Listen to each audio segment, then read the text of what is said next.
Welcome back, guys. Automotive Inc. Today we're working on the 26 Ram Cummins, and we're doing a video that I promised a long time ago, but the reason why I didn't post my first one is because I wanted to play guinea pig. So, if you have a Ram Cummins, most of the filters are kind of set in the system to say they're expended right around that 10 to 12,000 mile mark.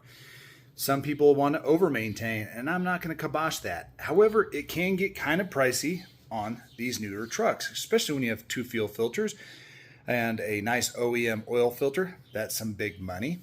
So the guinea pig process was the first time I did it 5,000, and again, that's over maintenance. I don't use dirty fuel. I don't ever put any red dye fuel in this truck, of course, so you can stretch yours out if you want. So at 5,000 miles, I priced out Mopar filters, and a lot of people will say, well, I do Wix, I do Fleet Guard, which is basically Mopar. It's going to cost you in excess of $100 and some odd, maybe more. Sometimes people say that there's a place where you can get them. You guys all know it's somebody's garage. You can get filters from them. But I've also seen some skepticism when it talks about the fuel filter quality or them actually not matching. So when I changed the filters at $5,000, guys, I actually ran a cheaper spec meeting filter off of Amazon. And they had good reviews. A lot of people said they had good reviews, but you see everybody on forums saying, don't use them, we've had lots of problems. Now, I'm not saying that you won't, but you could even have a problem with an OEM filter. So I ran those filters for we're almost at 10,000 miles, so almost another 5,000 miles on that first set, and no problems. So I will show them to you here in a minute and link them down below. So this process of changing your fuel filters is going to be very similar. So if you have a water separator light, you're going to drain your fuel using the two drain plugs. Now, if you're on the side of the road, of course, you're probably not going to have a container to catch that fuel. So be mindful of where you're having to do that. But do try and correct that scenario as quick as you can. So if it comes on, you're going to get in there and turn the two valves and then just turn the ignition to run without the engine running.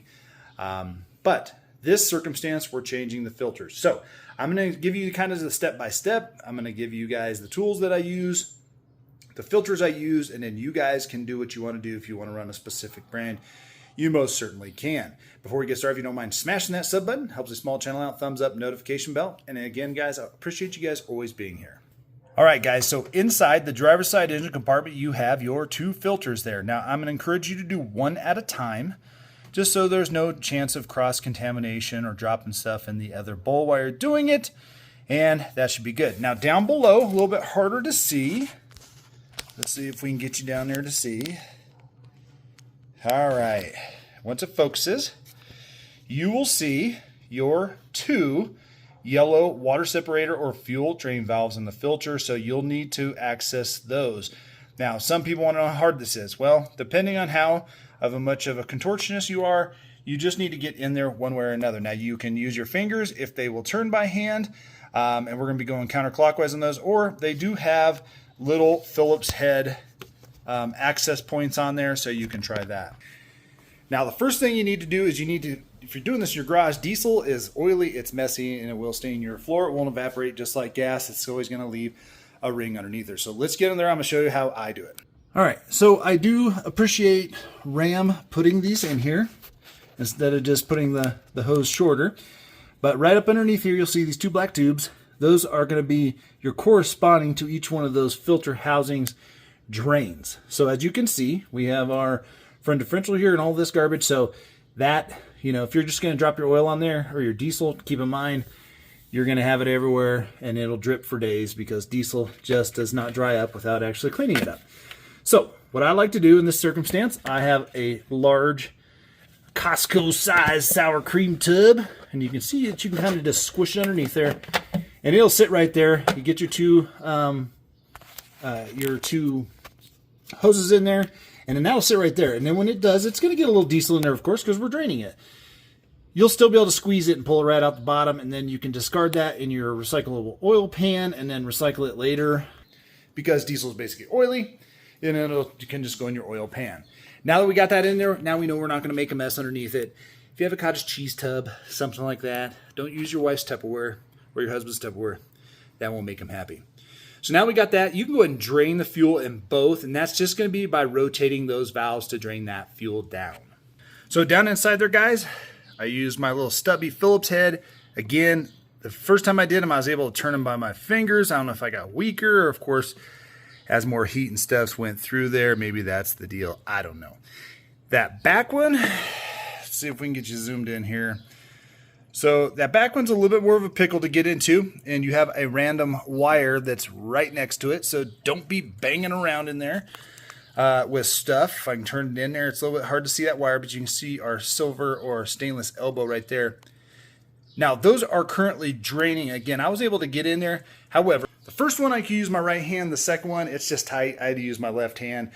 But you get in there, you turn a quarter turn. Don't get crazy with trying to turn them. They have little plastic stop tabs on those actual valve. It's a quarter turn to open it, quarter turn to shut it. You need to make sure you get it all the way shut against those things. But once it feels like it clicks, and if you can see it while you're turning and get that quarter turn, you're done. Okay? You over tighten it, you might snap off those little plastic yellow tabs on the caps itself. So we're good there. Right, next you're going to need a 28 millimeter socket. Now I have had 6 liters and everything with these canister type caps where you need a different size. Some are 32 millimeters, some of them are 28, etc. I will link this down below. This was like $7, and this will be way better than you think a socket will. Now, if you have just a normal socket that's fine. Just keep in mind, most of the 22 mils you have are probably going to be deep wells, and there's not a lot of room on that back filter to get your socket wrench in there. Now, keeping in mind, your oil filter on this truck is also a 28 millimeter, so it'll do dual purpose. So if you're going to be doing your own maintenance, just invest in the right tools, and then when you sell the truck or trade the truck, you'll have it in your toolbox. All right, so I always like doing the hardest one first because then it makes everything feel easy. So get your 3/8 or whatever size ratchet you want to do to get onto your specific size, and then you're going counterclockwise, and these things seal good. So understand how tight this is in here. This again, my left hand. So we're going to go ahead and remove this cap. Now, one thing's for sure, once you finally get the pressure cranked off this and you get it almost all the way out, leave your drain valves open, because as soon as there's some air, it's going to allow that rest of it to drain. So we've got our cap out pretty much all the way out. As soon as you crack that and that gasket releases, you're going to hear more water, or sorry, not more water, hopefully not water, running into your handy dandy sour cream bowl or whatever you decide to use. And you can see there's hardly any in it until I crack that bad boy. So if you're going to be using a real small tub or something, or you're going to try and get your helper to turn those valves up, and you're going to sit there with the thing, it's going to take a while because they're going to need to crack the top of one of these open and let it drain. So I'll remove this first one because we can see how much diesel's down in there, and I'm going to dump that into my oil pan first, then we'll put it back in before we do that. So just leave your drain valves, your little yellow drain valves open while you're doing that, and then make sure you have a rag to catch any of the diesels that's going to drip out of that filter as you pull it out. All right, so upon pulling this out, again, depending on how much fuel's draining out there, guys, my little tub overfilled this time. Well, whatever, didn't last time. So we have our old filter out. Again, this is the brand I'm using. I'm not endorsed by them. I'm not saying that they're the next best thing. But what I am saying is, at a fraction of cost, if you want to over-maintain, this is what the filter looks like after 5,000 miles. And you really can't tell really any difference between the OEM ones. I looked last time, I saw no difference. Pleating looks good. So if you pull yours out and it's super black and it's only been 5,000 miles, keep in mind you might have other concerns you need to address with where you're getting your fuel or whatever. But I know there's some farm people out here, ranchers, whatnot, people that have above ground diesel tanks. Those do collect sediment. You might see this darker or dirtier or whatever. But I see no damage to the pleats on the old one and stuff like that. So that's completely up to you. Again, I reused my gasket last time from my Ram one just because, like, well, I don't know if I want to change out the O-rings. So I just reused it. I really see no degradation here running these filters over the other ones. Now, you do get your new O-rings for your caps, and that's going to go on your cap right here. So you can swap those out every time. And again, what you're going to do is, these caps are not very dirty, but we have some residual diesel in here. That's all the lubrication you're going to need to put on your new O-rings on both ends. So whether you decide to go with a certain brand really is completely up to you. I'm going to run these again. If you want to do all the work of pulling the cap off and you pull that off and you're like, it still looks good, and you know you've only ran it 5,000 miles, you want to keep running it, completely up to you guys.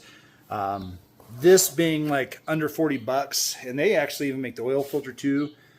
So you could try that one. I haven't tried that, but with this having 2 different filters in the system, and how well they've done to this part, I have no problems running this as my fuel filter.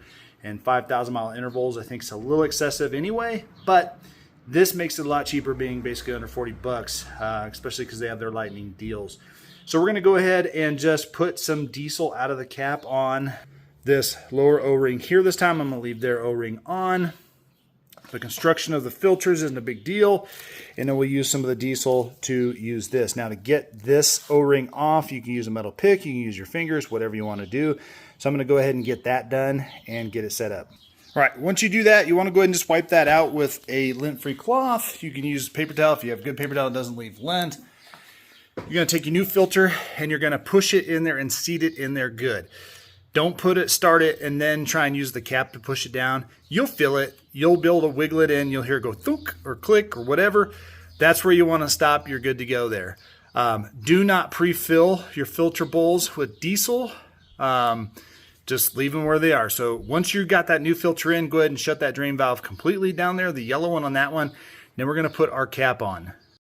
Torque wrench is 22.5 foot-pounds of torque to torque that on there. If you don't have a torque wrench, get it tight. So that's basically what my dad always seemed to just nail his torques. He's like, oh yeah, torque, you just get it tight. Remember, this is a composite lid, aluminum housing, I think, if I remember right. So just get it tight.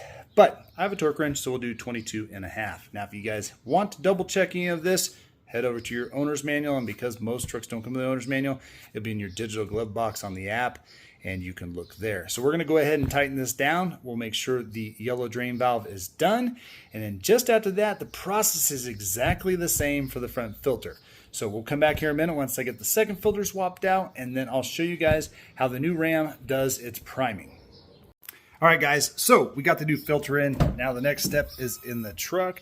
Now, I will do a separate video, I guess, on the water separating / repriming. So when Ram went to this new system with the 2 filters that are cartridges versus I think the old one was a canister. I can't even remember.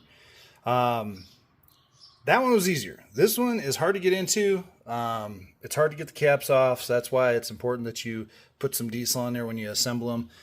And put them back in. The caps will go back in way easier than they come off. It's going to take you about 45 minutes. Now, the next thing you're going to do is I like to do it outside of the truck so you don't forget to do it right. So you're going to get in the truck without your foot on the brake, or do it like I'm doing. And you're going to get in here. If you have of course, this type of fob, set it on the seat so it'll realize it. You're just going to push it to on. And what you're going to do is you're going to turn it to on, and you're going to let it go for 30 seconds.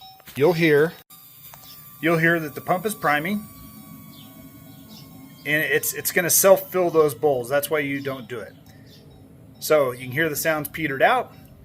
We're going to let this run for 30 seconds, of course. And shut off our HVAC here, so it's not blowing in our face. Wait 30 seconds, shut it off. You're going to let it stay off for 30 seconds. Then you're going to do this procedure 2 more times. Then after that, go ahead and fire up the truck. You can expect it may run perfect. It may run a little rough for a second. It may take up to 2 or 3 minutes for it to purge the rest of the air out of the system. From there, guys, if you need to, it's hard starting. Say it won't start, just turns and turns and turns over. Then stop what you're doing. Go make sure that you have your caps tight and your valves shut, because if you left one of them open, it's puking diesel. That's why it won't build prime. After that, repeat the 3 steps again. Turn it on, let it run for 30 seconds, off for 30 seconds, on for 30 seconds. Do that 3 times. Okay? Then refire it up. And if you're good to go, then you're done from here. Then you'll go into your actual fuel filter screen, which I'll have a separate video on that, and you'll reset your filters. So I'm going to run this prime a few more times. Prime a few times. We're going to fire this bad boy up. It's probably going to run a little rough. We'll see. All right, so it did crank a little bit over more than it normally would. That's it purging the rest of the air out of the system, guys. So that's basically about it. You're going to check for leaks on your 2 filter housing caps. Make sure you got your lower valves. Again, remember when you shut those valves, there's a little plastic tang on the tube itself and there's one on the cap. So it's literally a 1/4 turn. And you can see both of them, especially if it's clean. So we're good there. Now it's time for the last part. Like I said, I'll do a separate video on how to reset your fuel meter, your fuel filter. But basically you're just gonna go over to it. So you're gonna need to go here. You're gonna go over to your actual fuel filter life, push and hold OK. Your OK button here, push and hold it. It's gonna ask you to confirm your reset, yes. It'll reset it. Now from there, you're done. Remember to keep your receipts if you're doing it yourself so you can prove that you did it. A nice little video of yourself doing it won't hurt, or a picture of it. Date, time, where you bought your filters. Remember, the filters must meet or exceed the manufacturer's recommendations. These ones do. Again, I will link everything down below you need to do it. Mark down in your maintenance schedule or somewhere on there the mileage that you did change them also. One, to prove for warranty issues and anything else. But just shut that's it, guys. If you guys need to know how to change your oil, I have a video over on that on the 26 Cummins. And again, this part of the process, guys, is part of owning a diesel. So these are the extra costs. So if you're going to over-maintain, then this is where it does help to find a place where you can buy OEM filters that are cheaper, or find an alternative. I'm very pleased with how those filters worked out. So I'm going to keep running them because I do like to kind of over-maintain. I think I will probably move to a 10,000 mile interval. As you can see, I still had about 22% left on my filters, so no need to change them much earlier. As always, guys, appreciate you guys being here. Catch you on the next one.